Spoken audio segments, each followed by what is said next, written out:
Welcome back to After the Snap.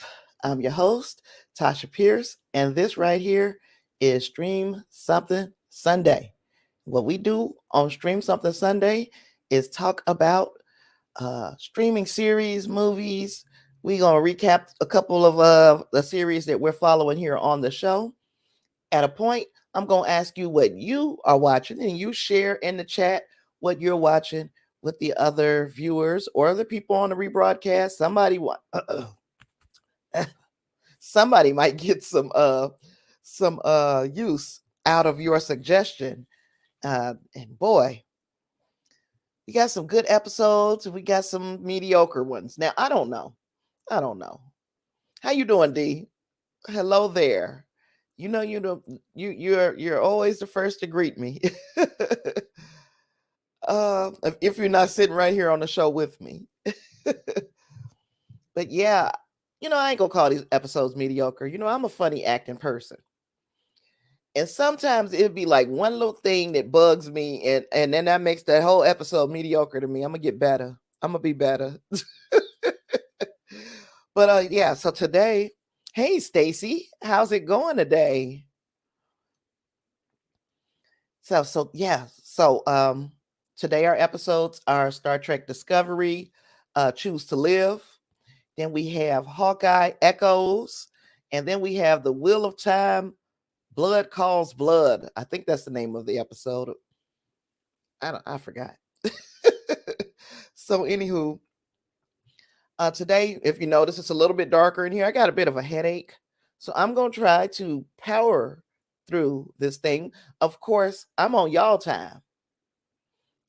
Tasha and the Super Friends. Hello, Mr. Brown. How's it going today? Oh, and Stacy, you're doing pretty good. I'm glad to hear that. Me today, I got a bit of a headache. I even talk too loud for myself today. So lights are low. Got my whole power through this thing. I'm on y'all time though. You employ me. So if you guys have things to discuss, to talk about, and all of this stuff, then we gonna talk as long as you want to talk. But if you guys keep it a little, if you guys get a little quiet, I'm gonna power through this thing and I'm gonna end a little early. If you don't mind.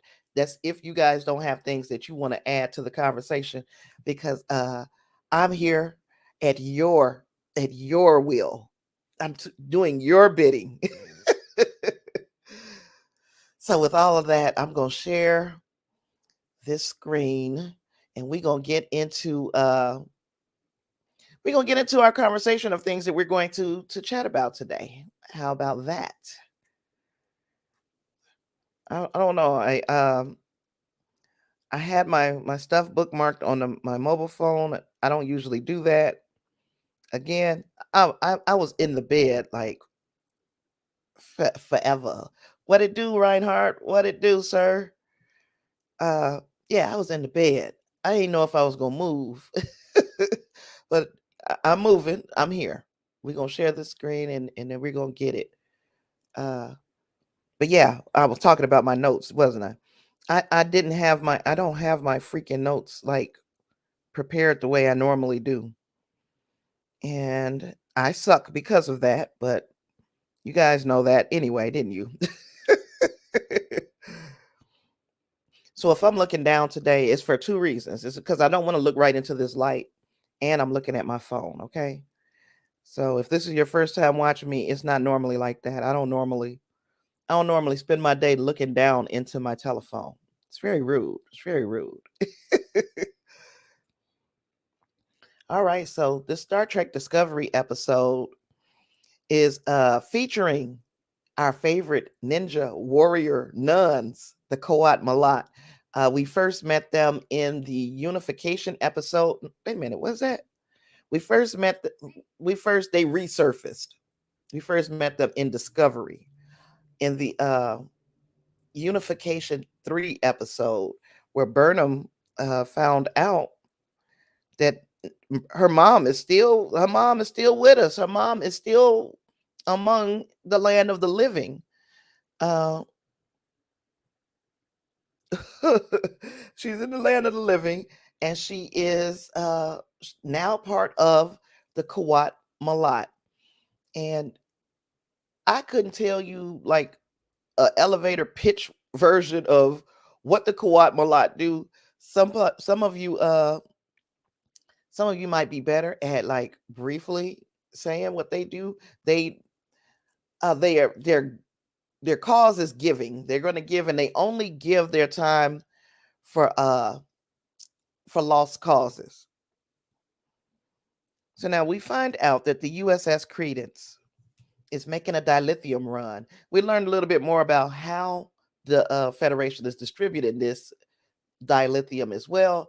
They're not going to give no dilithium to an individual. They're giving dilithium only to governments, only to, whole planet-wide governments. So that's an interesting tidbit that actually comes up a little later.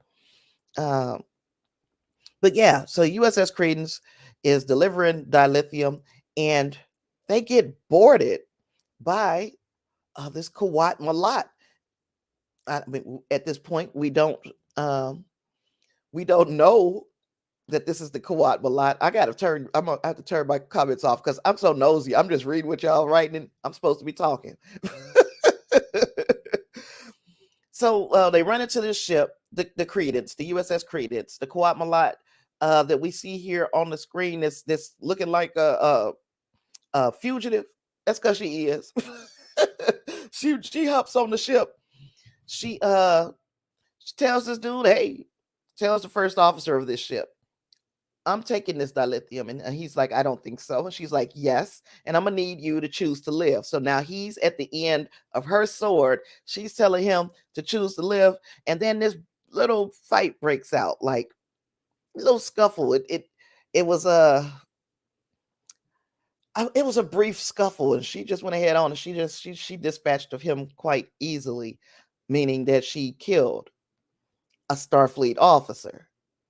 So now we see the Federation president, we see Admiral Vance, of course, Captain Michael Burnham, and then President President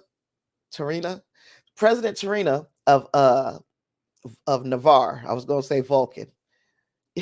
But yeah, so now she's president of Navarre. They're all there discussing how they're going to go about bringing this rogue Kawat Malat nun into justice.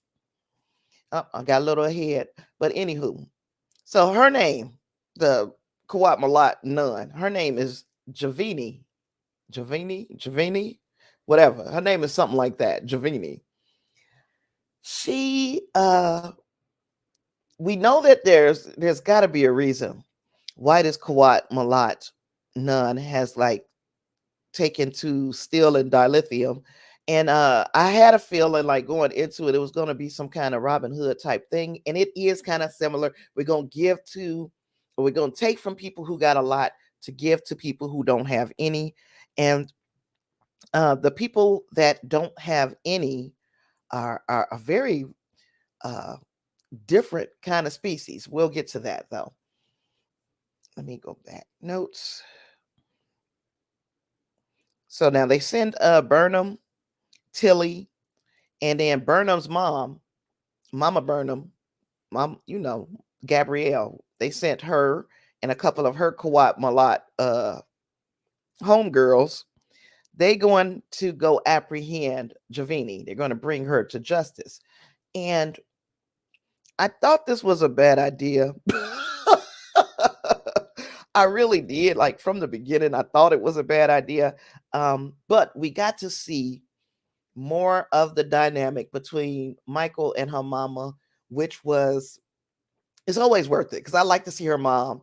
This lady, actually, Sonia Sohn, she actually looks like she could be related to to Sonequa Martin Green. And off the subject, but still talking about Sonequa Martin Green, did you guys see like when she was on The View and she was co-hosted, and how she paid homage to Nichelle Nichols? Of course, you have to go through Nichelle to get to Whoopi, but she paid homage to Whoopi Goldberg as well. This is not the last time you're going to hear me talk about Whoopi Goldberg, this episode. How weird is that? But this episode, I'm actually going to talk just a little about Whoopi Goldberg as well. So just keep it moving. We're just going to power on through. Let's see. So Giovanni takes this dilithium, goes to this moon, or what looks like a moon. We find out it's not a moon. It is actually a spacecraft. And what's on the spacecraft is a species of aliens called the Ambronians, I think. I got to find it in my notes. I think they're the Ambronians or Andronians or something like that. But anywho, they have been out there floating in space in cryo sleep for like forever. They've been out there floating forever. And what they need is some dilithium to get them to where they are going to settle. This is like a generational type ship where everybody is in cryostasis. There was one that wasn't. He reached out telepathically to Giovanni. She took his cause, which means, just like we said, Quat Malat, they are not going to just go out and kill people. They got to have a good reason. And her good reason is she's trying to help this species get to where they were traveling to, this planet that they're trying to get to, and to make sure that they are not, I guess, made extinct, because people are coming on that ship. I wonder who. It's like it's hard to guess, but I'm saying I guess it sounds like some Ferengi type ish, because the reason why people are boarding this ship and robbing these cryostasis, they're taking latinum out of these aliens' bodies. And I mean, we know one species that is really obsessed with latinum. So I'm not saying that it's Ferengi, but I'm saying it could be Ferengi. So they go and they meet up with Giovanni, and you see what happened. Little fights broke out, and everybody thought they was Obi-Wan Kenobi, Luke Skywalker, until Giovanni put that foot in their butt. She is the real Jedi in this thing. So she's got Mama Burnham at knife point. She wants this ship fixed. She didn't really she was going to kill him. Okay. She told them to choose to live. Once you say that, it's pretty much, I'm giving you two options. You can walk away, or I can put you down right here. Now have it your way. But they were able to come to some type of agreement, whereas Tilly would get the ship back online because she took it down, and Burnham would get those I think the cryo chambers fixed or whatever. She'll do that, and then Tilly will get the ship back to big online. The ship systems back online. Lord have mercy. And then she'll let Mama Burnham go, and she'll let them just go on about their business. She'll turn herself in. Well, they did that. They did it rather quickly. It happened much faster than I thought it was going to happen. Of course, this is one episode, so it was going to end. The episode has to end at some point, but it didn't take as long as I thought it would. So yeah, everybody saved. Yay. Everybody, the whole ship. Yes, everybody is saved. I got this Tilly and Saru, because Tilly is still going through her issues. Now, I just told you she's on the mission with Michael on this away mission, which, probably was a good idea because Tilly is a diplomatic little person, but she's still feeling awkward. She's feeling out of place, out of sorts. She said her comfort zone has become very uncomfortable. So she wanted to do things to kind of challenge herself. And one of those things was watering Saru's plants. And, they get to bond over that moment. Saru is always the one that Tilly goes to when she has an issue. So outside of Culber, because he's the ship's counselor, so we know you're going to talk to him. But she also talked a lot to Saru. She trusts him quite a bit. So we see that she's still dealing with whatever demons that she brought with her from last season. And maybe what she ran into our first episode of this season is still kind of haunting her. She's wondering if she's in the right place, if she's doing the right thing.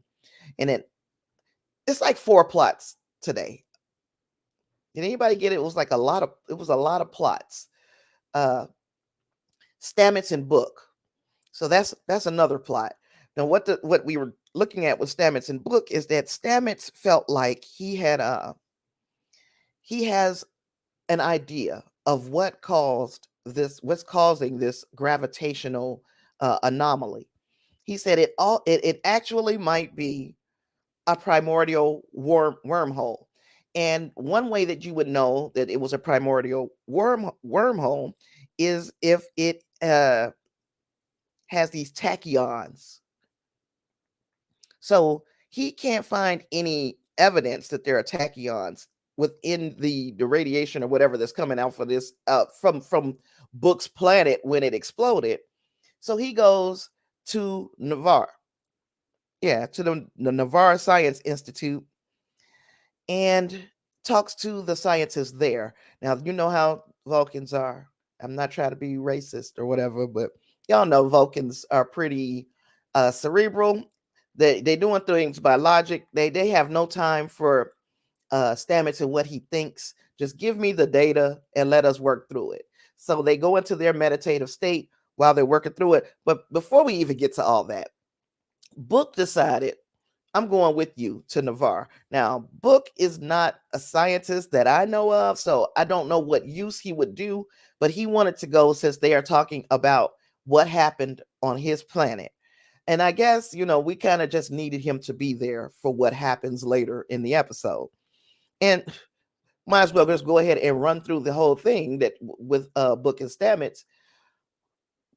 What happens later in the episode is the Vulcan scientists, or I don't know what they're calling themselves, but the Vulcan scientists were not able to detect through the data any kind of tachyons or anything like that. They couldn't. There was no way that they would be able to say within most certainty that this was definitely tachyon. So they're not going to guess. They just tell there's no evidence. What President Tarina does, which I'm still trying to figure out why she's there, but I'm going with it. I'm going with this whole thing. Her and Book are kind of out of place. But Tarina says, well, there's one way that I can know for sure, and I can do this mind meld with Book. Book is all about this mind meld. He is all for it. He's like, if it's going to help, let's do it. Because what they can see is if Book saw some blue radiation or blue light coming off of this explosion, then you would know that tachyons were present.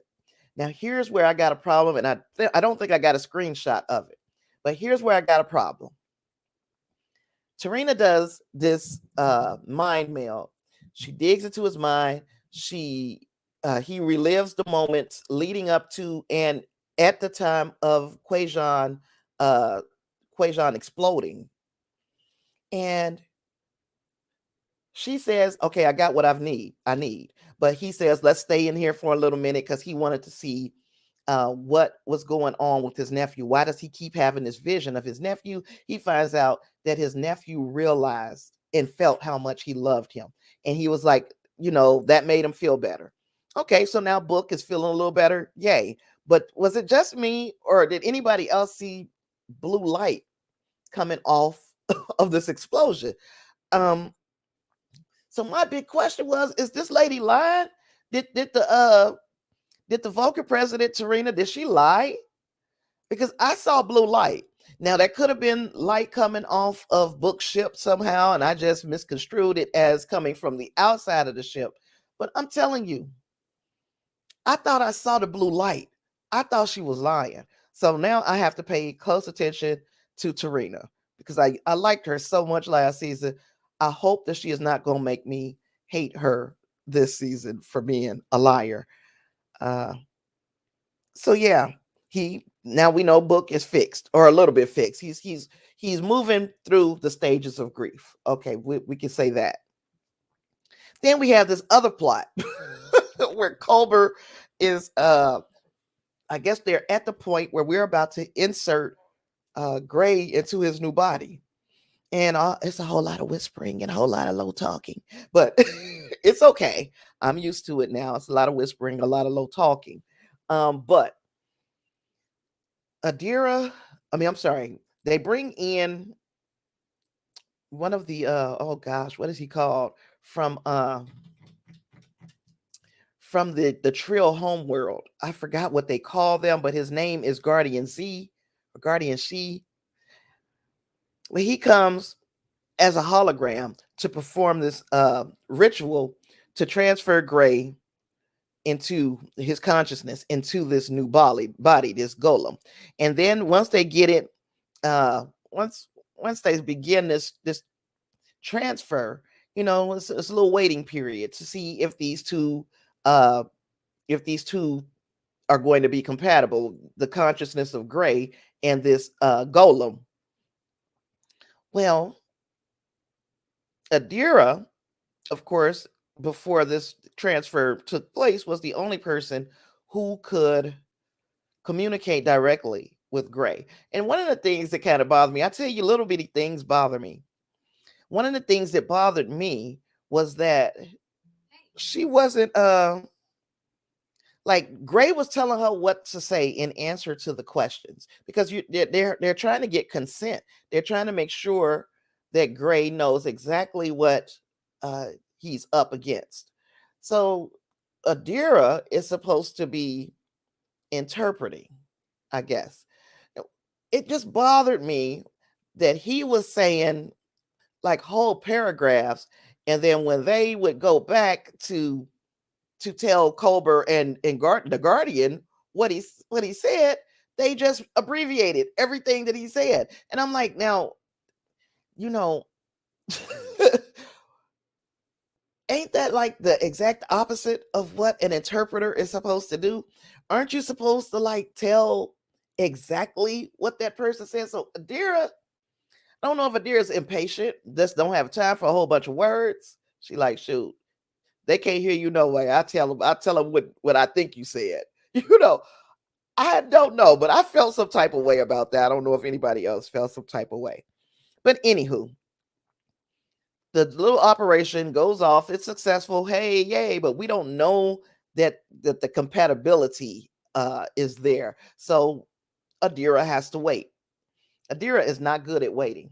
She did not want to wait. Uh, she wanted the answer to how Gray is right there. And I guess anybody would be like that about their loved one.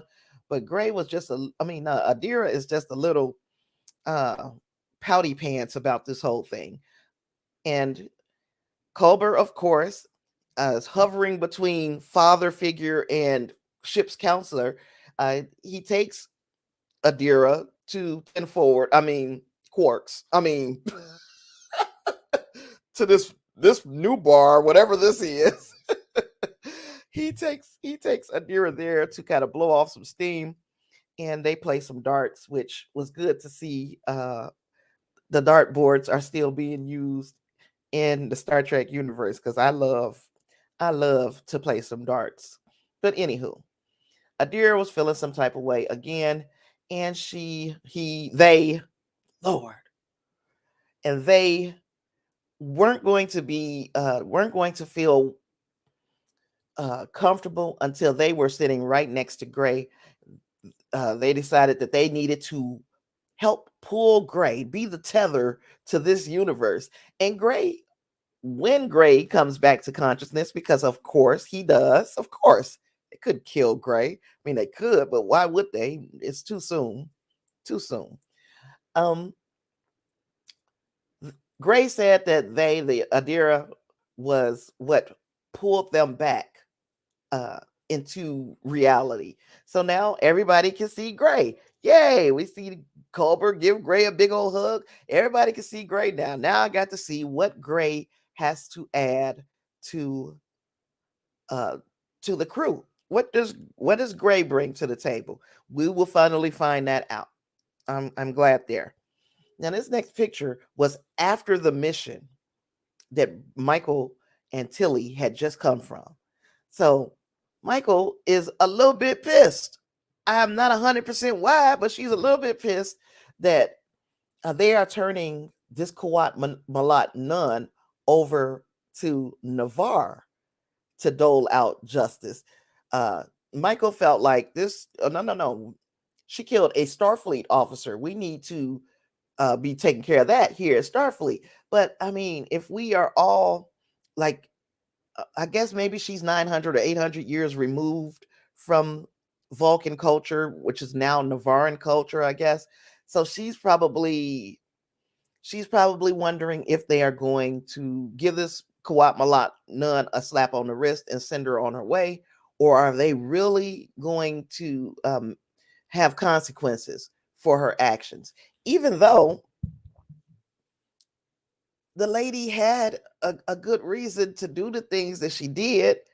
And if you are to understand the Kawat Malat culture, if you're going to understand their culture, then they you would know that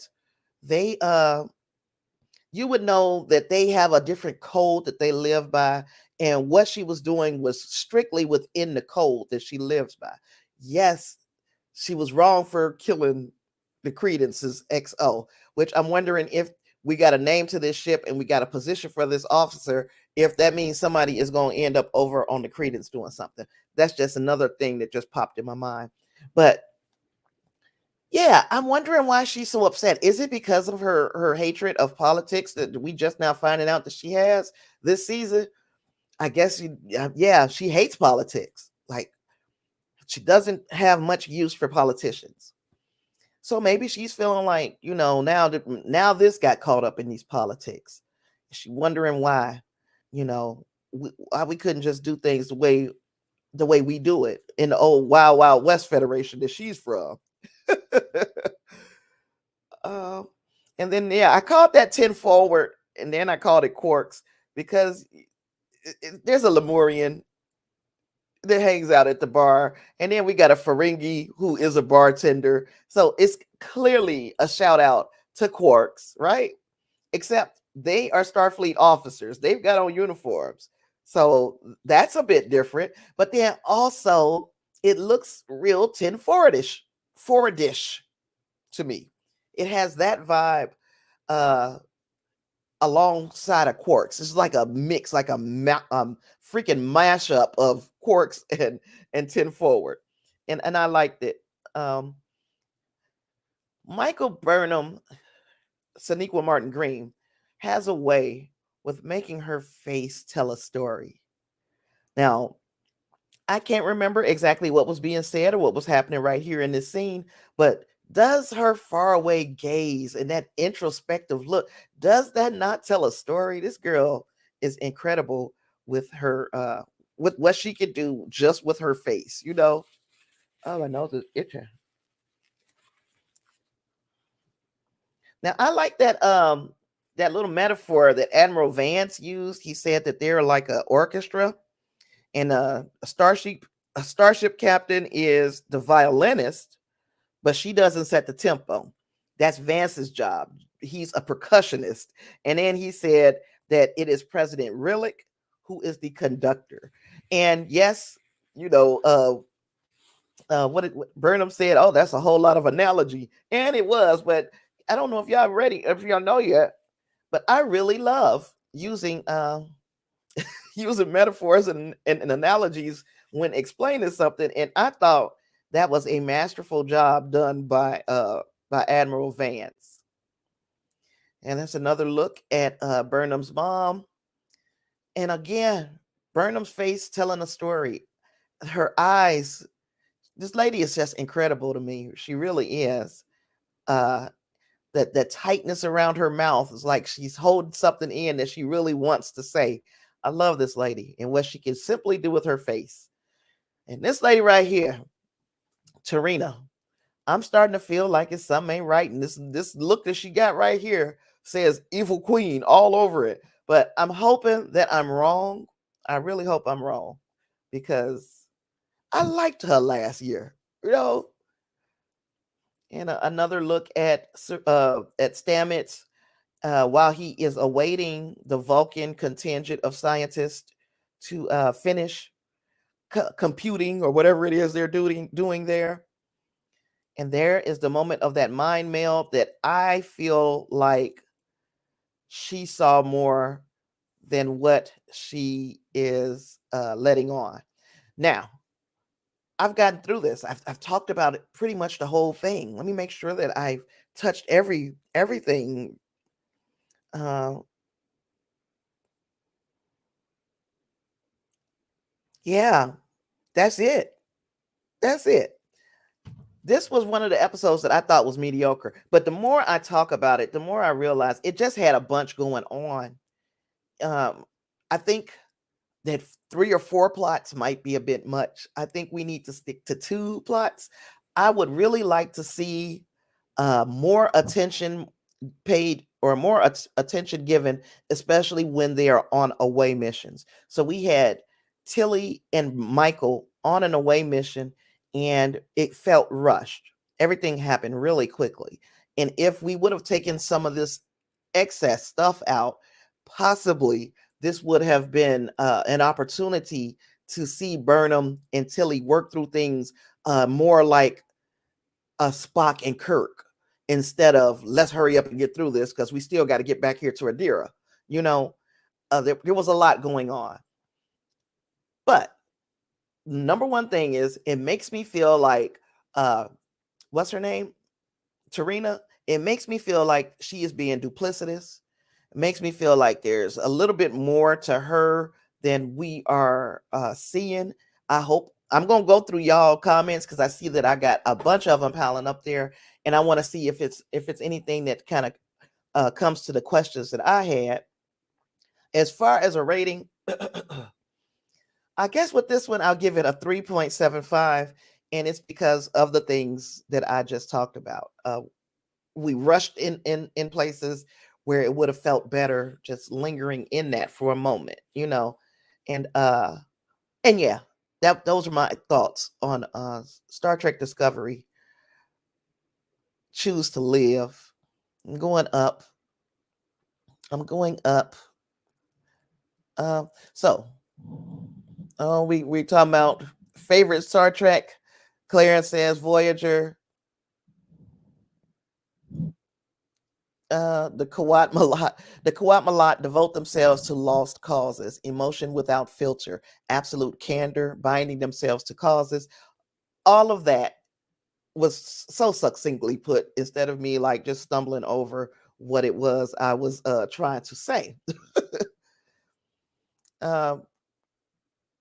Reinhardt said that I'm going to put that one up there because that's defining something. uh, Reinhardt said, Clarence, wow, Voyager don't hear that one a lot. I love them all, so I really can't choose. But if I had to, I'm going with Deep Space Nine, a man after my own heart. The first time we saw the sisterhood was on Picard, I believe. That was Reinhardt. Yes, it was. Clarence said he loves Deep Space Nine too. 2 men after my own heart. They are squatless. No, they are coatless. No, Stacy, they're coatless. She says she hasn't seen this Star Trek series yet, but she is watching the Hawkeye series. Okay. Clarence said, I love the DS9 tie-in with them having latinum in the body chemistry. That is dope. Reinhardt said, I have to say the people who hate on Star Trek Discovery, this may have been one of the best Star Trek episodes they've ever done. It's like when Data wouldn't let them rescue Captain Picard because he would have to sacrifice one of the exocomps, and we know that they were sentient. And Clarence and Reinhardt are not after my own heart on what they're saying about this episode. He says, yeah, this was a great Trekkie feeling episode. I felt like this episode was rushed all the way through. Reinhardt said your co-host is very cool. I was only on there once. You can't really call me a co-host. Claire said, which one? I'll relay the love. He was like, oh, you was talking about somebody else. He was probably talking about Jonathan or Kyle. I don't want to be that person. Both of them are cool. Clarence said, what did y'all think of the 10 forward set? Reinhardt said DS9. And Clara said that uniform looks good on that Ferengi and that Lorian. Yep. I'm wondering if they're going toward the president crossing the line, and that's how they're going to relate this to real life. It could very well be going that way. Reinhardt said, I'm with Burnham on that, but I do not think the Navaran authorities would not hold her accountable. Clarence said, really? So you think she saw more than she's leading on? Yeah, you're talking about with me. I didn't get that. Wow, that would be a huge bit of mistrust. Now, I really want to try to get the screenshot. And maybe I'll post it on the Hangout or something later when I do. Because I could have sworn I saw blue. So I was thinking, well, there's the tachyons. But it could have just been something reflecting off of his ship. And I mistook it. But I saw something blue.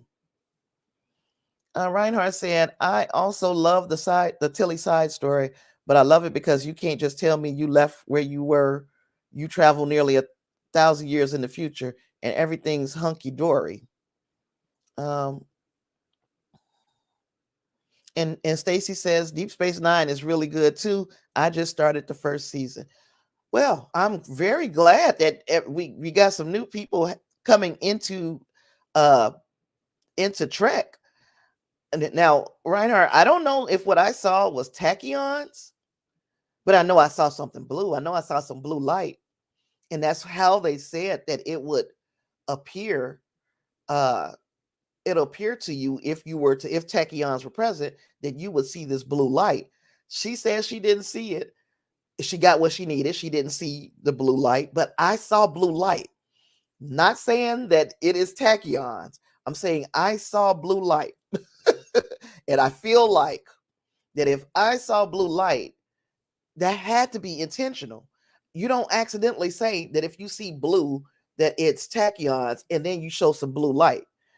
I could be wrong.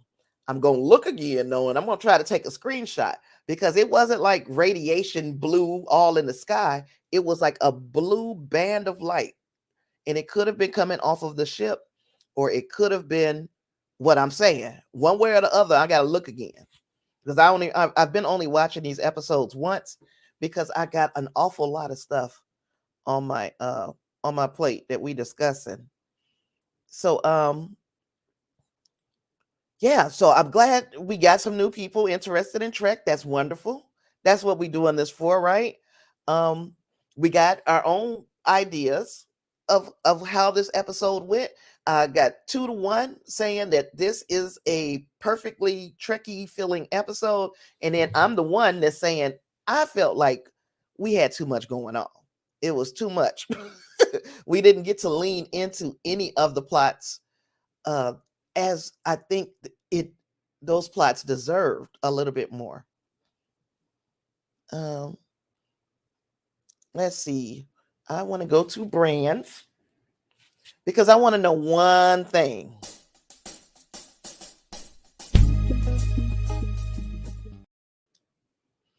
It's time. It's time. It's your time to shine. What are you watching? Tell me in the chat. I got what I'm watching because it's something I talked about it yesterday on the weekly wrap up. But if you were not here and you did not hear me, Harlem. I didn't get any screenshots of that freaking show. The heck was I thinking? This show is so good to me, and it is so outside of what I usually gravitate towards. So that's what makes it like so funny to me that it's like it's really hilarious that I like this show. It is Megan Good, and Megan Good is playing outside of what we typically see her, whereas she is like that bombshell, that sexy. She's playing up her sexiness quite a bit. in other roles, but in this role, it's more of a subdued sexiness. Of course, Megan Good's gonna be sexy, no matter what did Jay-Z, how Jay-Z put it. You get it from your mama. You can't tie a sweater around that ass or hide it in pajamas. That is Megan Good. She can't hide it. She's sexy.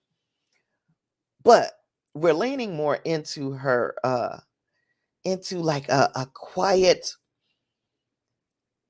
intelligence. And she's playing like a professor, an adjunct professor at Columbia School, Columbia College, but she is Columbia University, and she is hoping to move and get to be tenured. She wants to be a tenured full-time professor. That's what she's shooting for in her career. So I'm like, this is a different look for Megan, and it's a good look. She's so freaking good in this. And then her little team of friends, because it's always four. It's always four friends, and the four women represent a different personality type that you might find in women. It's usually, women are a little bit more nuanced than they are in sitcoms. So like when I'm watching this show, and of course these women are in their 30s, so I'm past all of that. But when I'm watching the show, I'm looking at it like I've been each one of those friends at a point in my life. You have the friend who is of course the smart career focused friend. Then you have one who is already kind of innovative, and that is, oh gosh, what is her name? Her name is Ty. She is the lesbian one, but she created an app in universe, of course, in universe. She created an app that is for queer people of color to, one of those love apps. And so she is on the way up in her job space, her career, and but her love life is still like in shambles. And all four of these girls' love life is in shambles. Okay. Then they have the friend Angie, and Angie kind of puts me in the mind of Angie Stone. Y'all remember what Angie Stone? Boy, I used to like her back in the day. Well, this friend puts me in the mind of Angie Stone, and she's a singer who hasn't had a job since she lost her record contract 5 years ago. She's sleeping on her last friend, the last friend of the group. Her name is Quinn. That's my son's name, Quinn. But her name is Quinn. And she is kind of the awkward. Now she's an entrepreneur, but she's really struggling, and she consistently has to ask her parents for loans and all of this stuff. And she's struggling. Her mother, played by Jasmine Guy, but her mother is such a jerk. But she comes from money, but she doesn't want her her parents continuously bailing her out. But she knows that she's got that safety net when she needs it, even though she got to hear her mother's mouth. So we got these four girls. They living in Harlem. They are close friends. We've traveled with them on their day to day and their love life and all these shenanigans. But it is really done. It's kind of in the Girlfriends vein, or the Sex in the City vein. And for some reason, I'm relating with these characters for some reason. So if you ain't got nothing else to do, and I'm waiting to see what you guys are watching, ain't nobody putting nothing in the chat, so I guess ain't nobody watching nothing. But if you don't have anything to watch, you could watch Harlem. Watch Harlem with me. I might end up going back and recording my reactions to this series, because honestly, I'm not even supposed to like this series. I'm not even supposed to like it. It's just not me. Clarence, you ain't got no new series either, huh? Now, Reinhardt said, I love that young lady. I loved her show, The Minority Report. It only lasted one season, but it was awesome, and she kicked ass. Oh, you watched New Mutants? Clarence, that might be the only superhero movie I had. I was like, I'm not watching that. So you need to tell me how that, I mean, because I've heard, of course, we've heard, but oh, I'm interested in New Mutants, and you said Survivor is a guilty pleasure, man. I'm honestly thinking that this doggone Harlem show is going to be my guilty pleasure because I'm telling you, I got 3 episodes left, and I have to get through it. Survivor is on HBO Max, or New Mutants. I think New Mutants is on HBO Max. And Reinhardt said that movie was all over the place clearance. Hey, I if Clarence say watch it, I'm gonna watch it, but I had no freaking desire, none. But it is, New Mutants is on HBO Max, so you guys can check that out. That's one I forgot I don't have. Gosh, and when it gets quiet, I be forgetting my girls are not in the chat. So Davina had to go to work today, and Lysandra still hasn't gotten her internet hooked up, so she couldn't join us today. That's what's missing. Ilyana is good in it to you. He said he watched it twice and still don't know what's going on. That's in New Mutants. Man, y'all know I'm kind of like a co-op Malott. I like those Lost Cause type TV shows. If it's a Lost Cause, I am in that thing. Yes, I like to watch a train wreck. So I might watch it. I mean, I heard it was bad, but I didn't hear that it was like a flipping train wreck. Did anybody else watch Karen, that movie Karen?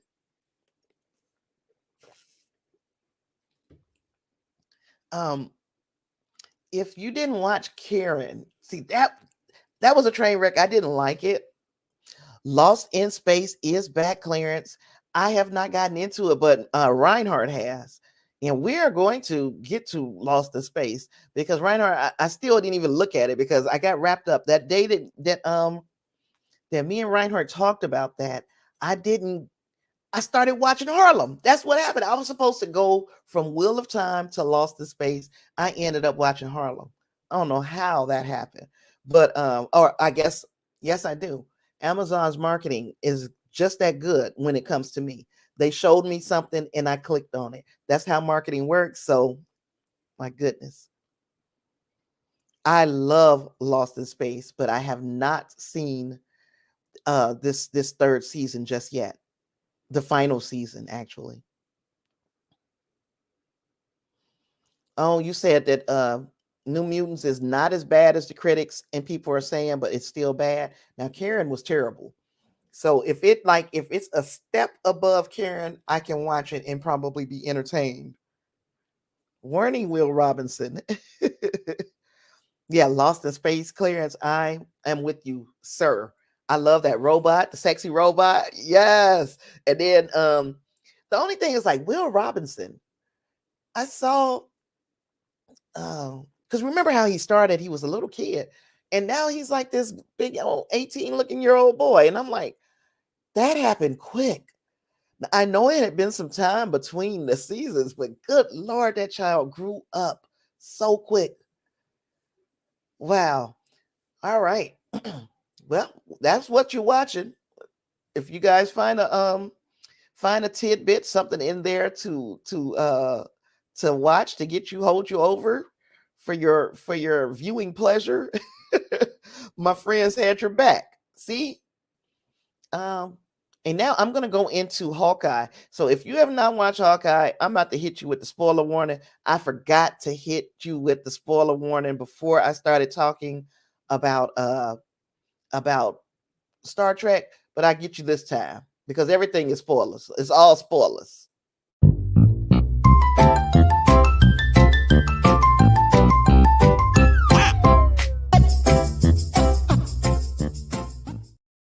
That's it.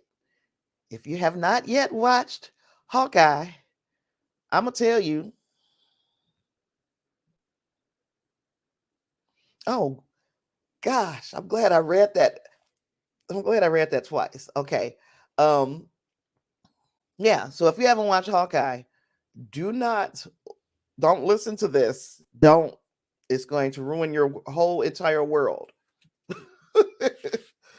Your whole world will get ruined if you listen to me talk about Hawkeye, because I'm doing it with spoilers turned completely on.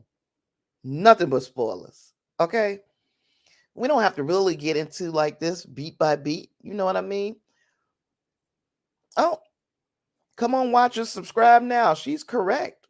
If you've not yet done so, please hit the subscribe button. But also get out of here if you haven't seen Hawkeye, okay?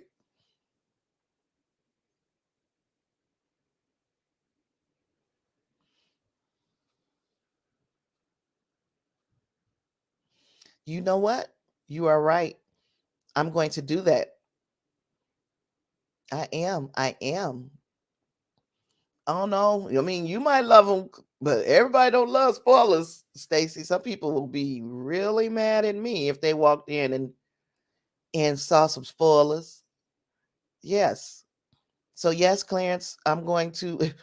You know what? If I'm not feeling like next week, because that's what's put me behind this week. Um, but yeah, yesterday some crazy. I'm telling you, crazy stuff, and now my freaking head is hurting. But anyway.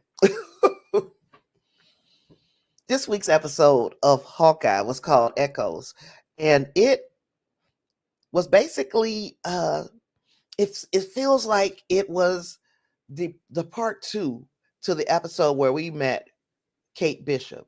It feels like, okay, we're meeting Maya, and Maya is of course Echo, and Maya had a very where Maya and Kate's upbringings were kind of similar, but then also just drastically different.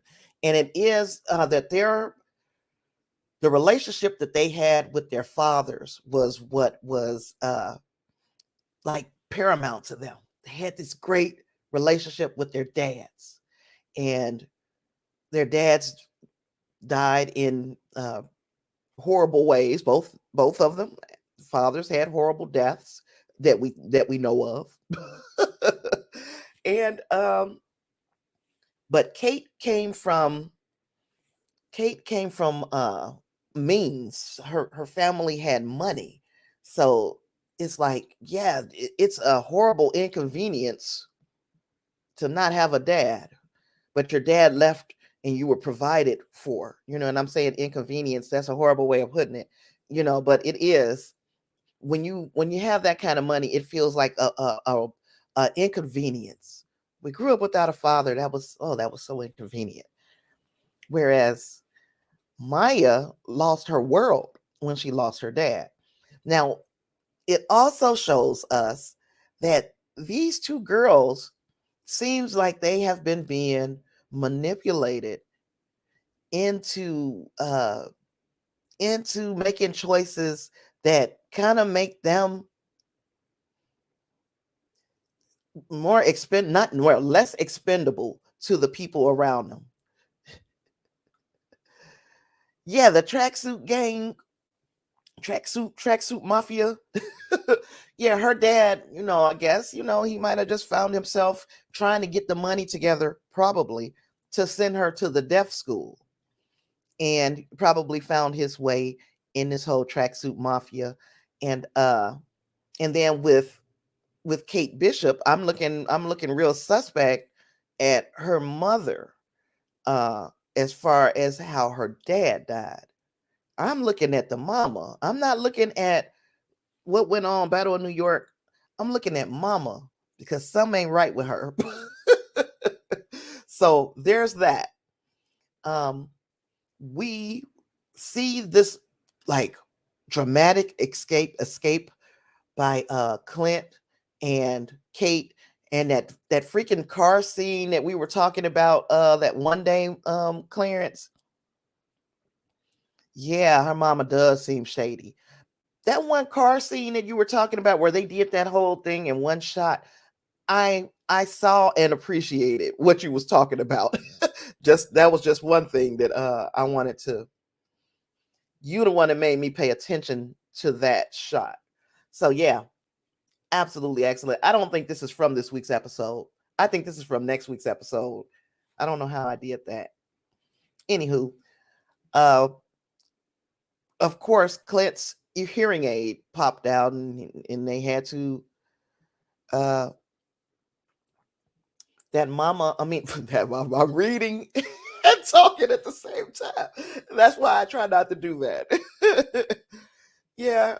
So so yeah, we saw Clint and Echo get kind of going to having their hand to hand, and she of course recognized that he was using a hearing aid, so she thought that he was deaf. He's really just hard of hearing. She ain't got no use for the technology. She destroyed his hearing aid like quickly. So here they are outside of the shop where they were getting the hearing aid fixed. We did see Clint and Kate kind of bond a little bit more. It's become more of a partnership and less of him feeling like he's got to drag her through the city. He saw that she could really use that bow and arrow, and the flipping arrows that he had were just absolutely insane, especially that Pimtech arrow. We're gonna come to that when I see the picture because we're gonna talk about it. He said, "Did we know about the hearing aid before this series started? Only if you read the comics. If you read the comics, then you knew. If not, then it would have been a surprise. However, I think it's a surprise that you could kind of expect. That man survived an awful lot of explosions around him during the battle with Thanos at the end of Infinity War. I mean, at the end of Endgame, and yeah, he's the only person out there. Nothing over his head, nothing, no suit, no special powers. It's just him with a flipping bow and arrow. And yeah, I can imagine. I mean, I can imagine being deaf because of that, all that noise. And yeah, Reinhardt, the whole bro, bro. All of that is just like the comics. Yep. I wasn't deep into it. Don't get me to start in talking about it. There are certain things that I do remember. It wasn't they wasn't my comic books. I can only look through comic books once or twice, even with Quin's. It was like I can go and look through his comic books, and then the next time I go to try to look through it again, he didn't move them to a different place, pretty much saying, "Mama, there's a line, and you're crossing it." But yeah, uh, this young lady, I'm telling you, she's so impressive because of the fact that she's hearing that she can't hear, she's deaf, and then she has the prostheses, and she is showing that she is just as much or more of a badass than a lot of people that Clint ran up against. Now my understanding is that Echo is going to be able to mimic people's fighting styles, kind of like the way Taskmaster can.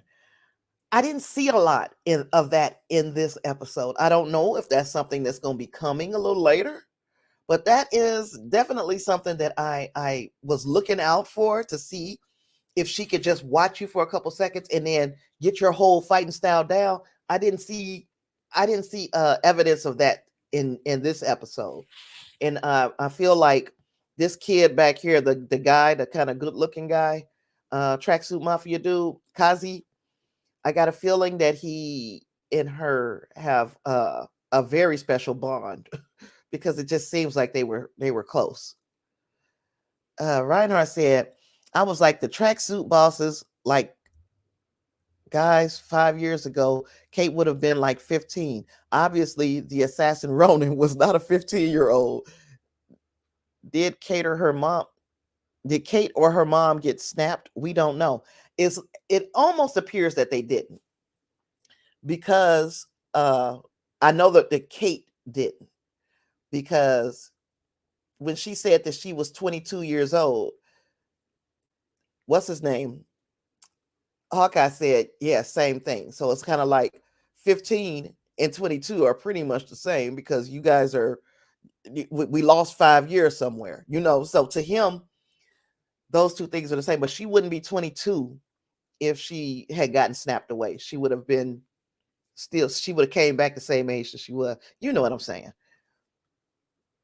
Taskmaster vibes. Yeah. The dog's name is Pizza Dog. She mimicked the boy in the dojo when she was learning karate. She did, the big boy. And also, the guy that she's is kicking it with her now, Kasi, he was the other kid in her dojo. So yeah, she might have some of the the little task, how she can mirror people right away already. And then Reinhardt said, "Oh, was losing his hearing in the comic books." Yeah. Stacy said, "I like tracksuit dude took Kate's advice about his girlfriend." Yeah, she yeah, she gave him she gave him some jewels. You gotta take that home. But yeah, I'm very impressed by this young lady. This pimp tech era. What is this telling us? Because okay, this is 1 year, right? This is 1 year after everybody returned from the snap, after that battle with Thanos and all of this stuff. If this is truly 1 year, that means Hank Pym came back and got straight to work on making stuff for the Avengers. Kind of like the way Tony Stark used to just tinker all day for the Avengers. It was always something he was working on for the Avengers. It looks like Hank Pym has taken over that because this Pym Tech arrow, the Pym Tech arrow would have had to have been made after the snap. I love doing that. But it would have had to been made after the snap. And because we would have seen him use it during that battle if he would have had that available to him, right?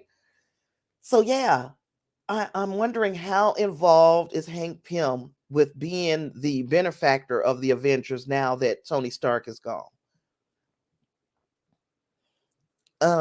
Reinhardt says she does in the comic. That's what she does. Hers is organic. Yeah. Yeah. And then Stacy said, I got you covered, arrow trick. So yeah, that was one thing okay. Yeah, Clarence, you is in agreement that it could be that he's going to take Stark's place, which is cool. I think it would be Pym or Shuri. Yeah. And we saw Shuri and the Wakandans uh give Falcon his suit. But now I'm looking at it like, okay, so are they sharing it? Are they sharing the responsibility of keeping the Avengers geared up? And it could be a shared responsibility now instead of it being mostly Tony Stark. So yeah, that was one thing that really stood out was like number one, that they made sure, okay, this is a Pym Tech arrow. We've gone over that. But also that Ant-Man being in the musical, the Rogers the musical, which I still hope they release the entire thing. Does anybody else want to see the rest of that musical? Because I do. Um, with between this arrow and then that Ant-Man being in Rogers the musical, which he wasn't there originally, and that was like he didn't have on the Ant-Man suit. He had on an outfit that had the Hank Pym logo on it. So was it just product placement? This picture right here is like the picture that broke the flipping internet. Because of course I don't have the entire picture. I don't have the part that shows his cuff link. But there is a very loud and vocal contingent of people, myself included, who believe that this right here is none other than the Kingpin. And I mean, it could be anybody. We don't know. We're only seeing this hand and this laugh. we only heard those two things. The hand, the footsteps. Eric Voss from New Rockstars pointed out the fact that the footsteps walking up sounded heavy. So we have these heavy footsteps, we have the cuff link, and we have the laugh. And everybody is almost 100% sure that this is Vincent D'Onofrio's Kingpin. I would bet $1. Yeah, I would bet $1 that it was pinching her little cheeks, that he was her benefactor.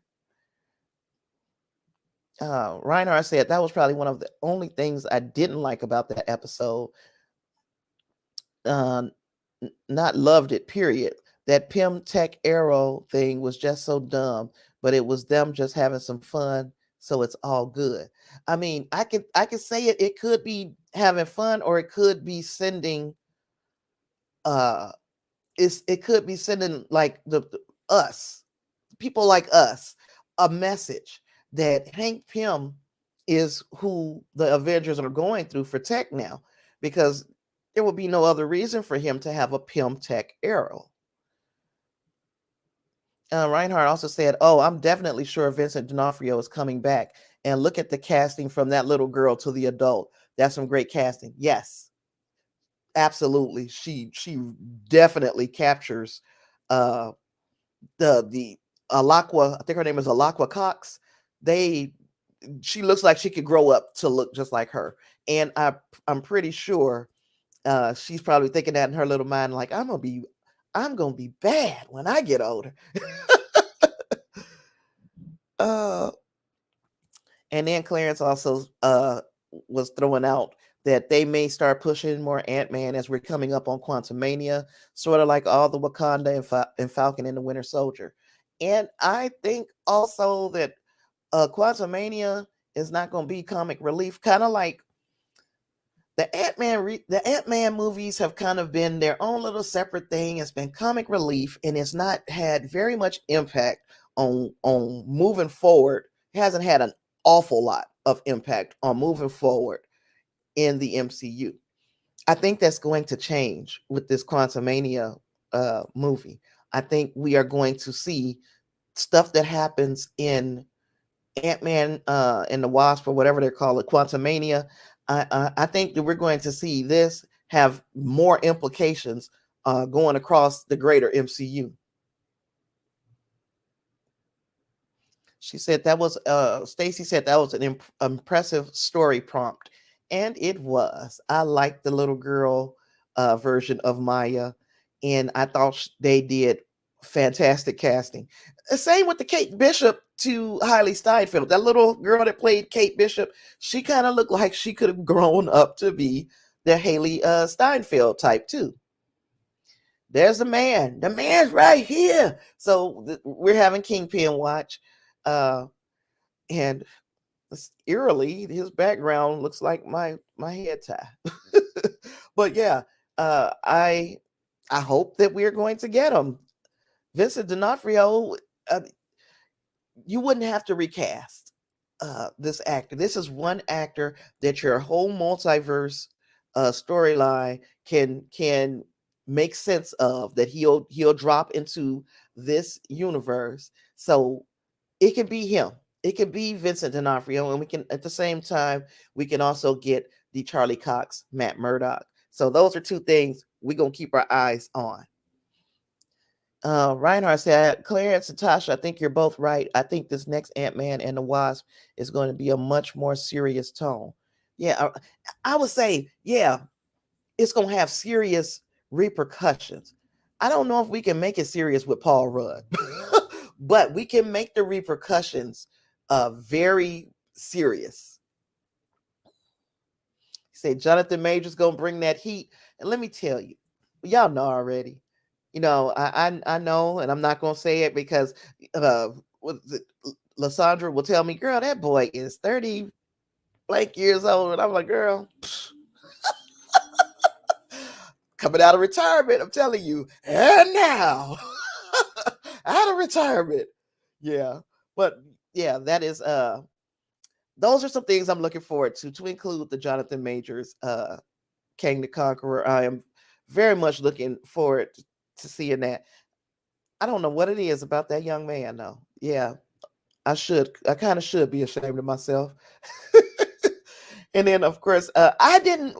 Now, what show was this? Was the father from? I've heard people saying that he was great in that show. I don't know what show that he played in.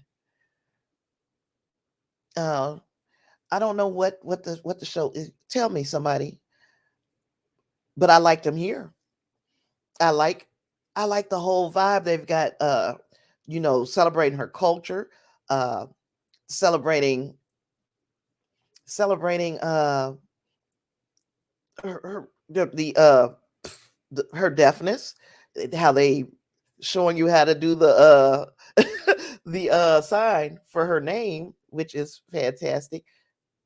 M-A-Y, no, Y-A. Yeah, it's very cute. But then this scene here, just so we just jumped. We did a time jump. We did a time jump because I wanted to get to this. First of all, they go to um, what's her name, Kate Bishop's mom's computer because they're trying to find what Sloan Limited or Sloan Unlimited or whatever it is. They're trying to find out who is the CEO or whatever of this company that this Kasi works for, because he's on her mother's, like, as a partner or a customer of her mom's. So she like, my mama, which is why we know something ain't right with her mama. Okay, so she's like, my mama, he works with him. Who is Sloan uh, Unlimited or Sloan Limited or whatever the name of this group was? And I think we're going to find out that Kasi is working for Kingpin. Kingpin is over the Tracksuit Mafia, and that Sloan Limited or whatever it was a shadow company or a shell company that they are using to kind of hide their connection with one another. You think? I also think still that Jack and Kate Bishop's mom are getting married because they're marrying those two crime families together. And also the fact that Jacques Duquesne in the comics was a character. And this guy has an obsession with swords, and he has the Ronin sword, and he's holding it to Hawkeye's throat. I bet you, A, that he recognizes him. And I bet you, B, that he is the person who trained Hawkeye. Tell me what you think. Reinhardt said, if he's coming back, wouldn't it be awesome? Because down the line, we can introduce Miles Morales alongside Tom Holland Spider-Man. If you guys watch that Into or Across the Spider-Verse trailer for Spider-Man Into the Spider-Verse Part 2, except for this is called Across the Spider-Verse, and it's Part 1 because it's going to be a 2-part movie. I hope you guys are following me because there was a lot going on last night. I actually put my reaction for that video up last night after I watched that trailer. And let me tell you, they're calling this thing Across the Multiverse. We've already seen in the trailer, the first look trailer, we've already seen Miles Morales, of course. We've seen Gwen Stacy, of course. We see Miguel Herrera. That's the Spider-Man 2099. Now we got 3 Spider-Mans across the Spider-Verse. And this is this movie that we're coming out of with Tom Holland is No Way Home. I have a feeling, and don't quote me because this is just a guess, and I hope that this guess is true, that we are going to see Miles Morales, Gwen Stacy, Miguel Herrera, and the Tom Holland Spider-Man Peter Parker in the next Into the Spider-Verse movie. Don't quote me. You know I'm speculating, and I like doing this, but I'm telling you that I'm speculating so that if you go off and repeat what something I said and people call you crazy, I'm crazy. Why would you repeat me? But yeah, I think like just because you said that, it kind of reminded me we're going to see that. Wouldn't that be fantastic? Because this would be a Spider-Man Peter Parker who is round about the same age and experience level of the characters in this movie, and he won't be a mentor. He could be kind of a mentor, but he won't be as much of a mentor because he's right in the same age range, right in the same experience level of this group of spider people. And I can't wait to see what we come up with that, because that was probably my favorite Spider-Man movie ever, was Into the Spider-Verse, the animated one. Reinhardt said, and they could go up against Kingpin. How awesome would that be?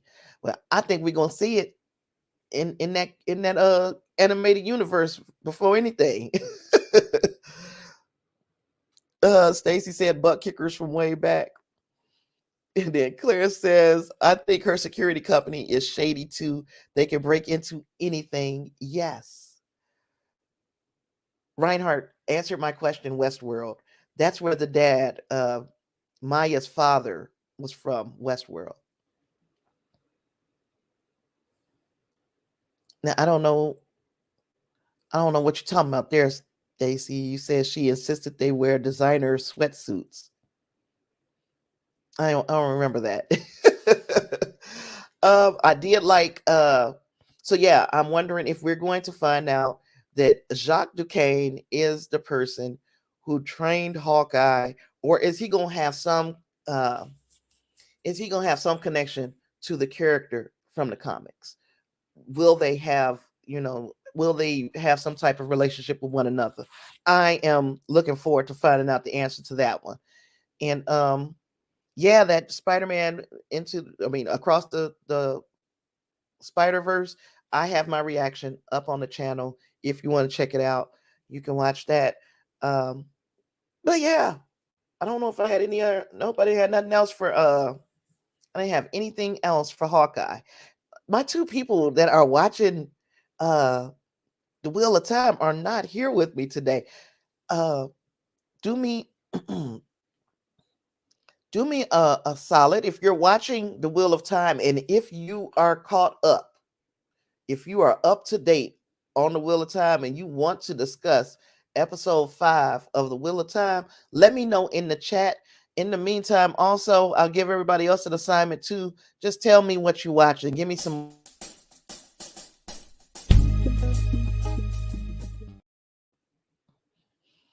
Yeah, because I don't want to spoil it. I know Clarence just started watching it, so I don't want to spoil anything for him.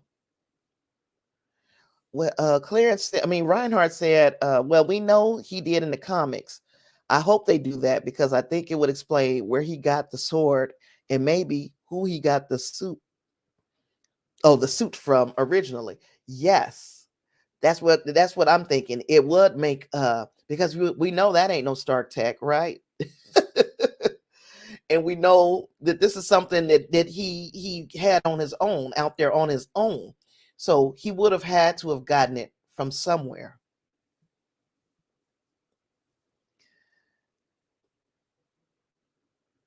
Well, Clarence, I am not trying to spoil it. We could talk up to where you guys are, and then I can pick up with episode 5 when Lysandra and D are back, because oh my gosh, how did I forget to even discuss that? You said you love Kate Bishop doing the little doodle for his branding. Yes. Yes. And he was like, my wife would divorce me if I put that on.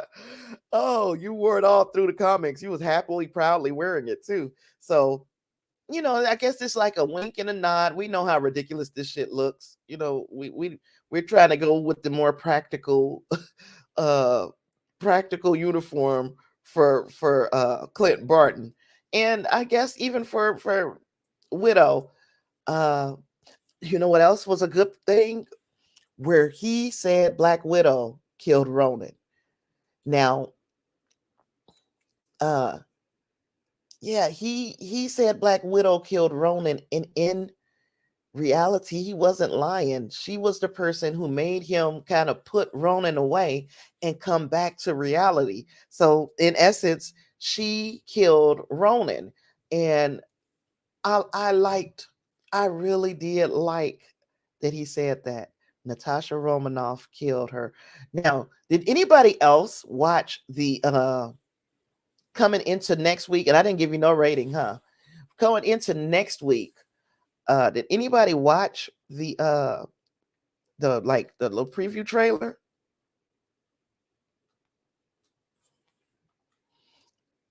Yeah, on the preview trailer, I I think we got our sighting of Widow. So we got our Black Widow sighting. There was another person who had a theory that could very well be right, very well be wrong as too, because they when they were talking about, yeah, he's Ronin. Yeah. So yeah, in the preview, I think we might get some Yelena action next week on that ice skating rink that I had in this picture that shouldn't have been. Yeah, I think that's where we're going to see Yelena for the first time in this, because she I mean, we obviously gonna see her. Val sent her on the mission to kill Clint. So, and we're seeing these purple outfits. The purple outfit is right here. Not Scarjo, Yelena. I said widow. I did say that. Oh, there was another person who had a theory that Echo was from the Red Room, or was she was from the Red Room, or was created in response to the Red Room. So those are other things to think about. That's not my theory. That's somebody else's, but I just wanted to share that with you guys. I guess after I've talking for so long, I don't feel as bad as I did a little while ago. So that's good, huh? That is good. Um, what else? What was I going to say about Wheel of Time? You guys are still kind of at the big. No, Reinhardt said that he is catching up to where we are right now. He's watching the latest episode, in the middle of watching the latest episode. I'm not going to talk about it then. And as a matter of fact, I'm going to, and then I just go and start. Oh, I'm not showing it anyway. I'm about to say I wouldn't started clicking further into it. I'm not going to show the images because I don't want to ruin it. Because these first 3 episodes, Clarence, the ones they brought those first 3 out together. So the first 3 episodes is really about just introducing us to the world and the characters. Okay, so we see that, and then we're going into okay, once we get past those 3 episodes, why are these people in the running to be the Dragon Reborn? And you start to learn, just slowly but surely, you start to see the chinking away at the armor to show you why these people have been like hand chosen. Why do I think you are the person who has this the is the reincarnated spirit of the Dragon Reborn? And you will find out why some of them we're still waiting for a reveal. But as it goes on, again, they're not just hand holding us through it. Um, they are telling us basically that, hey, we're not going to handhold you through this. We're going to start giving you these little reveals while we continue to build the world. So as long as you're able to handle both, we're building the world still, and we are giving you little reveals to keep you interested. Those are the things to keep your eye on in the Wheel of Time. These first probably 4 episodes, all 5, the first 5 episodes give you that. This last episode is Lord. Now you said those four characters almost feel out of place to me. Those are the ones I'm talking about. He said everyone else is dirty, grungy, and they all look like models. Well, some of them, and they stay like that. Claire's like, once we go, we're moving from the point where the things happen in their town of Two Rivers. We if you saw the first episode, you know what happened in Two Rivers. We then went from that where they was battling these Trollocs and all of this thing that all of these things that happened in this first episode. They should already be dirty, filthy, because they fought some monsters. You know, they didn't have time to be packing clothes and stuff. So they still got the same clothes on that they had then. Now we are moving 1 month into the timeline and they still ain't dirty enough. Their clothes still are not there. Where are they getting these clothes?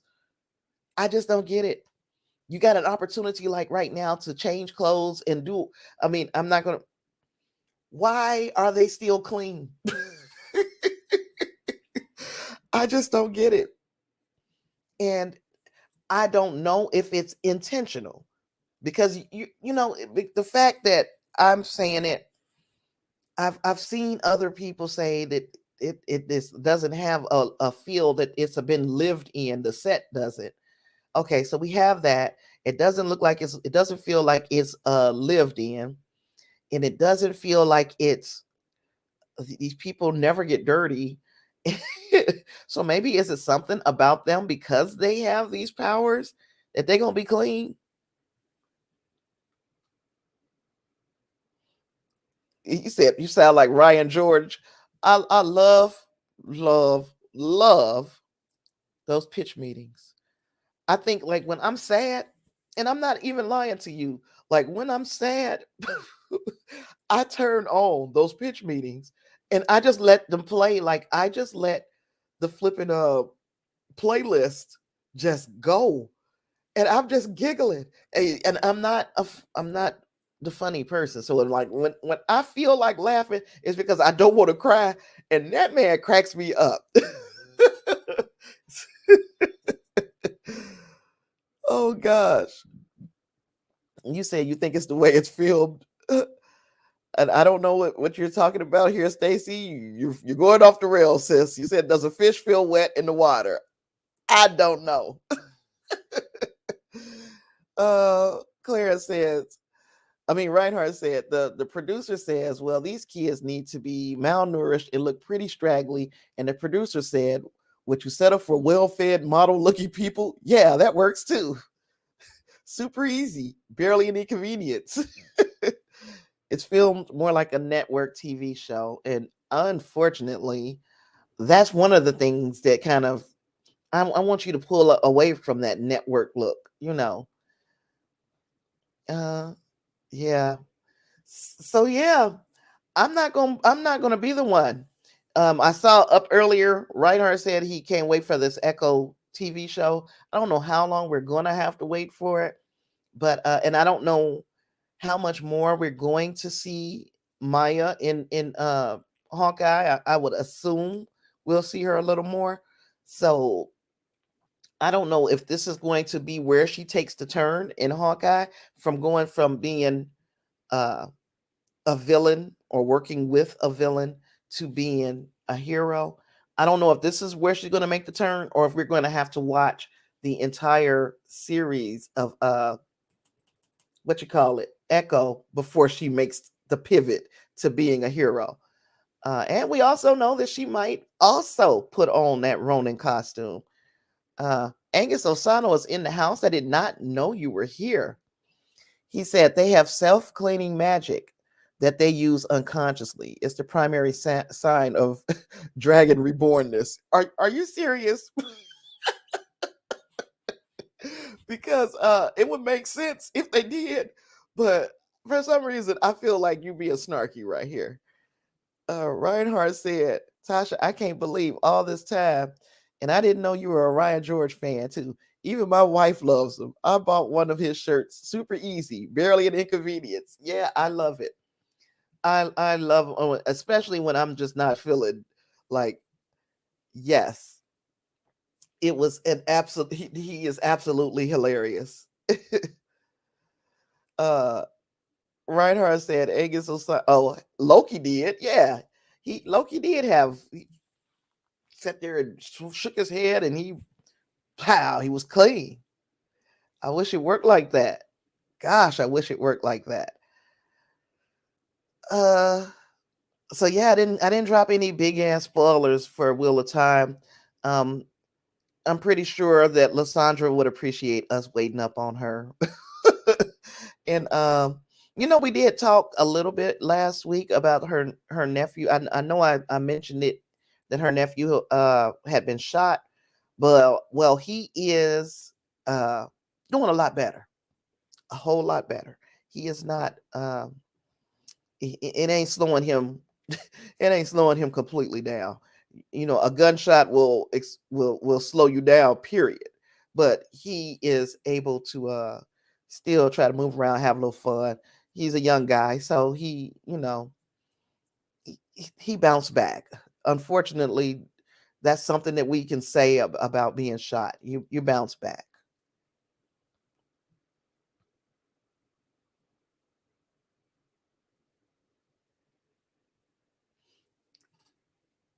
Stacy, I don't know what you're talking about.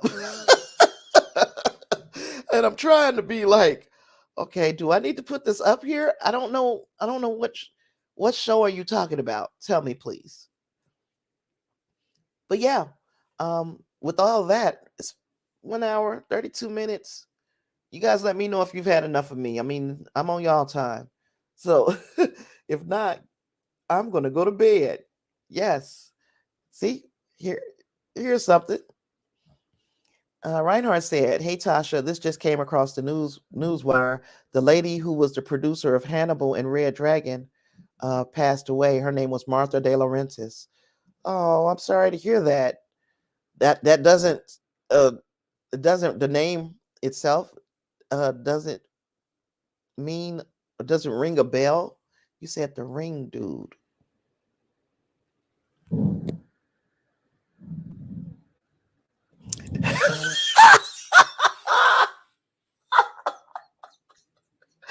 Oh gosh, yeah, she was. She was praise dancing.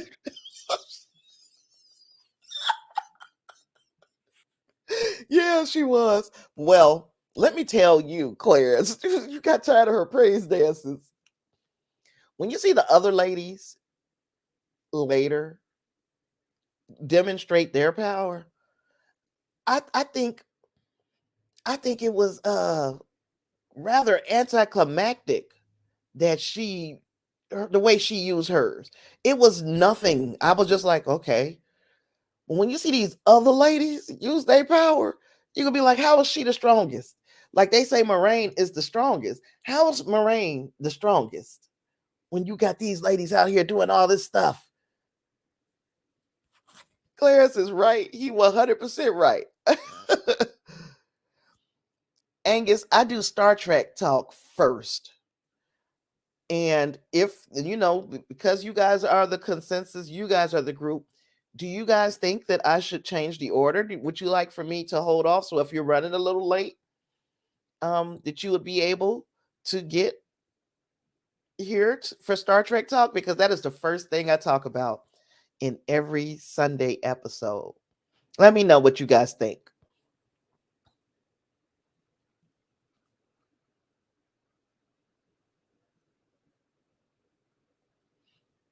Yeah. What was I going to say? What was I going to say? Yeah, that her little powers, they pale in comparison to the other ones for her to supposed to be the strongest.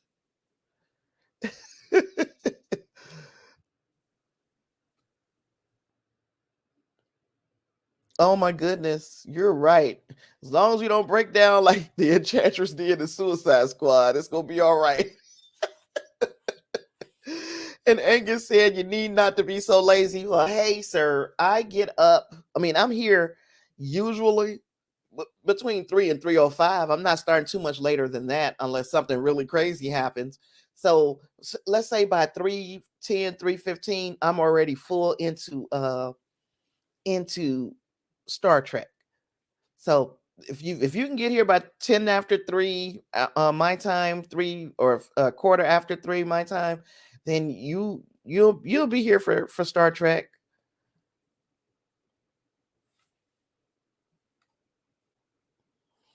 You know what, Davina? I guess we have convinced Mr. Brown to watch it as well. So now Mr. Brown is watching it. So he's not as far in as we are. I think he's like in the first couple episodes. So instead of me sitting here spoiling it, and I know that he's watching it, I'm gonna wait. I'm gonna give him a chance to catch up. And plus, Lysandra ain't here. You really weren't here, so I'm like, shoot, I don't have nobody to talk to about it anyway. Mr. Reinhardt was still uh midway through it, so I'm like, I don't have nobody. I don't want to spoil it. I don't want to spoil it and ruin it for people who are here regularly to watch this stuff with us. You know what I mean? And Clarence said either is fine for him. Good. The Enchantress thing, Reinhardt hit what out the park with the Enchantress thing. um, Claire said, I'm gonna put you on pause. You guys, please go ahead. Okay. And Angus said it's gonna be another. It will next week. We'll be right back in this day. I'm still trying to figure out how we gonna do my birthday. Like, if y'all promise to give me like $2 a piece, I'll come on my birthday. If not, I'm taking that whole fucking weekend off. You know? It said Kelpian at the heart of the DMA. Uh, you said it's a Kelpian at the heart of the DMA? Explain. You said it's going to be another Kelpian. I had to put that together. Oh gosh. There's going to be another Kelpian at the heart of the DMA. Please no. I don't want this to be something that you can excuse with one individual. It's either got to be deep science or it's got to be a deep creature. You know what I mean? It's got to be some kind of creature that's way bigger than that little Kelpian, or it's got to be some science that's just is so Star Trek that I couldn't never understand it, so I just have to roll with what they tell me. It's got to be one or the other. It cannot be both. Yeah. Clarence, you got the same understanding that I did. We had to read the whole thing. And yeah, the whole temper tantrum, again. I had to admit last season that it was very Star Trek. It was a very Star Trek thing to happen. It was something that you would have found in any Star Trek. But I was not happy. I had built up in my mind, y'all was with me, complicit. I had built up in my mind that this was this and this was that. And I even started doing it with this anomaly. I put out my trailer reaction to the to season 4 of Discovery, and I was talking about it, and I said it kind of looks like not the gravitational ellipse, it looks like the nexus. So here I was, before I knew it, digging deeper into Speculation Nation, and I was like, you know what? Let me get up out of here. All right, I'm out. Oh gosh.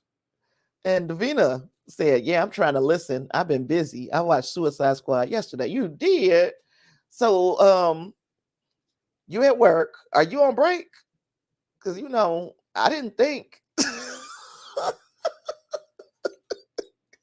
I'm glad you're here though, sis. And Angus said it's been good science so far, mostly. Yeah, I mean, like we start talking about tachyons. I'm like, oh yeah, we just making shit up now. Okay. But it's fine. It's fine. Let me ask you this, Angus. And I'm gonna go back and well, no, I didn't have a picture of it. I forgot. Okay, when when Tarina said that she went into Book's mind and she saw what she needed to see while she was in his mind, and she was like, okay, I've got what I need. Did you see a blue glow coming off of his ship? I mean, off of the front? Like, where, you know how they said if it was tachyons, there would be a blue glow. Did you see a blue glow when she was in Book's head? If you can remember, let me know, Angus.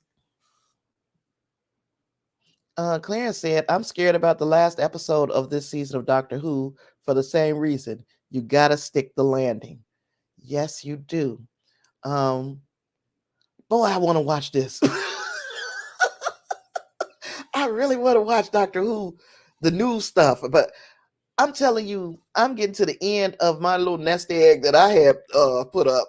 That money is gone. I am broke. I couldn't get another streaming service if I wanted to.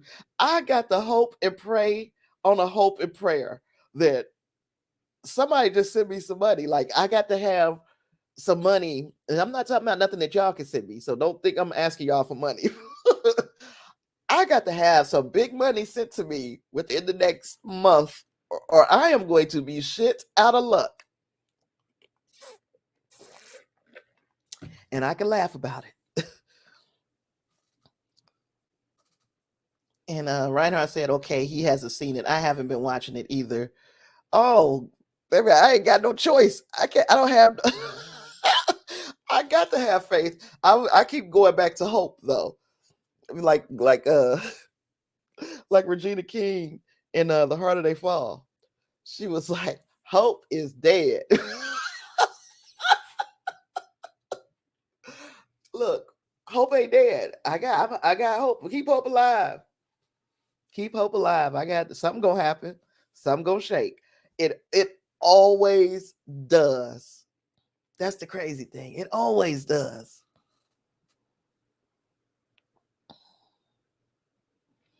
Uh, Angus said he looked and it was maybe blue around the edges, maybe not. If it was blue, the season's mystery is over at episode 3. So no blue by writer's logic. And Clara said, it's been fun, but I hope the last episode delivers on the mystery box they are doing this season. That is on Doctor Who. Or that's Doctor Who, right? Oh, Reinhardt said, don't tell us, Claire, you was telling Clarence to have faith that they stick the landing. Thought you was telling me to have faith that I was going to get this money, because I always get money. It always happens. I'm sorry. I know that I should not be that irresponsible. I just, yeah, I know it's going to happen. I'm going to get what I need. That's just, it just happens. I'm going to get what I need.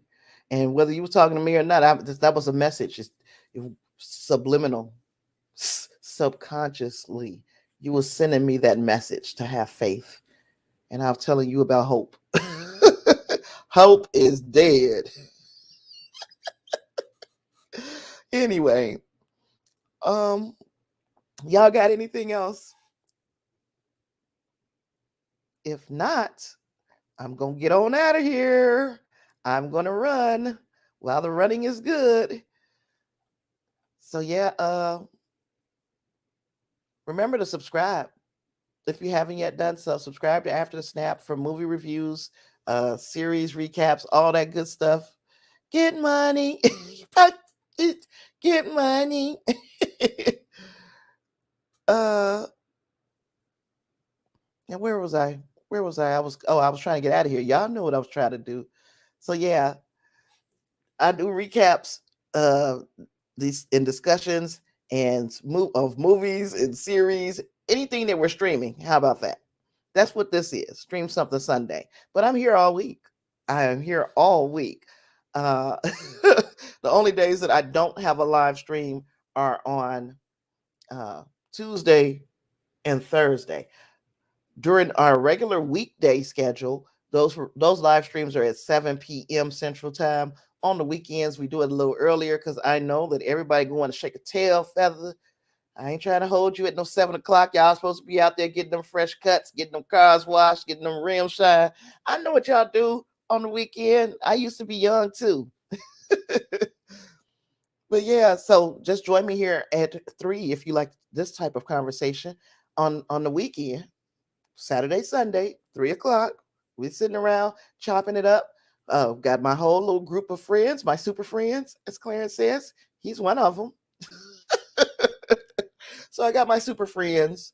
I got yeah, just come. Everybody, just come and give me money if you want to. If you don't want to, don't give me money. I'll take money. You don't have to give me money. I'm gonna sit here and talk to you anyway. Love y'all. Love y'all. Soon as I get home from work, I come in and I get this stuff started. I don't work. Don't let me lie. I started talking about money, and then Angus was like, I'm out of here. Oh, Claire said the fugitive doctor. Reinhardt said, I'm sorry, Tasha. I don't want to hold you. I can always send this to Clarence over on Twitter. Uh, thanks, Clarence. See you later. Hope you I was about to say, hope you feel better too. Yeah, I'm gonna go in here and lay down in a second. And yeah, I'm just gonna abruptly end. I usually have a little spill. I don't even feel like running through a spill today. I'm gonna go in here and I'm gonna lay my head down and hopefully I'll wake up with a better attitude.